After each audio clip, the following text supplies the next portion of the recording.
इस क्वेश्चन में लिखा है a simple pendulum of length 1 metre is oscillating with an angular frequency of 10 radian per second.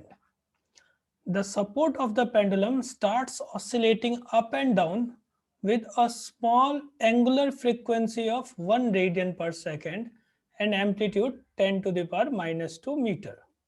The relative change in angular frequency of the pendulum is best given by. देखो हमें find क्या करना है, relative change.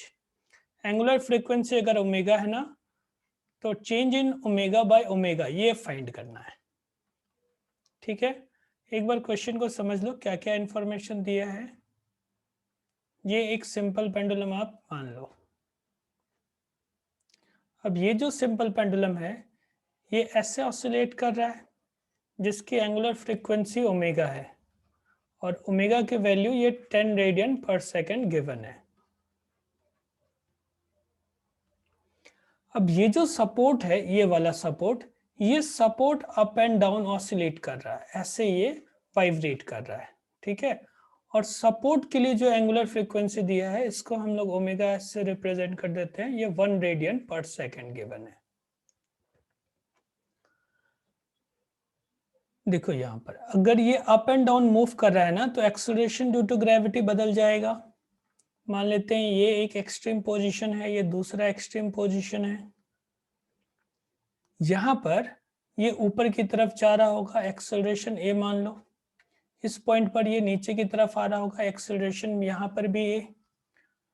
तो आप ऐसे लिख सकते हो. देखो तो यहाँ पर नेट एक्सेलरेशन क्या हो जाएगा, अगर हम लोग जी की बात करें तो ये जी माइनस ए हो जाएगा. स्यूडो फोर्स ले लेंगे ना, क्योंकि ये पूरा का पूरा सिस्टम नीचे की तरफ एक्सेलरेट हो रहा है, तो स्यूडो फोर्स लग जाएगा ऊपर की तरफ.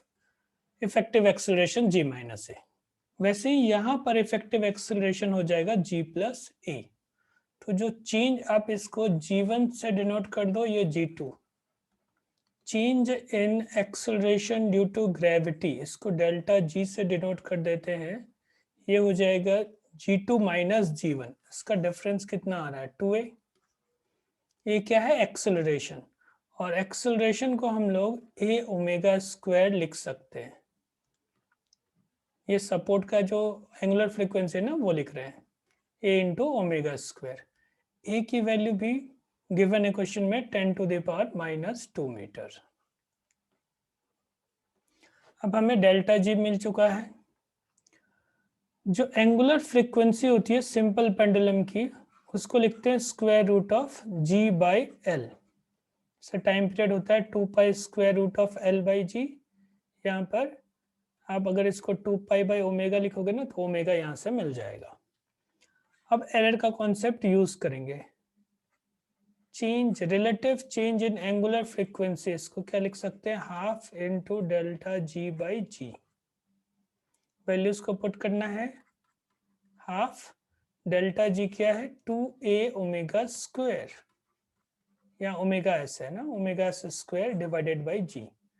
ये 2 से ये 2 कैंसिल हो जाएगा. a की value 10 to the power minus 2 है, ओमेगा एस की वैल्यू 1 है और g की वैल्यू 10 है. ये 10 टू द पावर माइनस 3 आ जाएगा. ठीक है ना, रिलेटिव टर्म है ना, इसमें यूनिट नहीं आना चाहिए.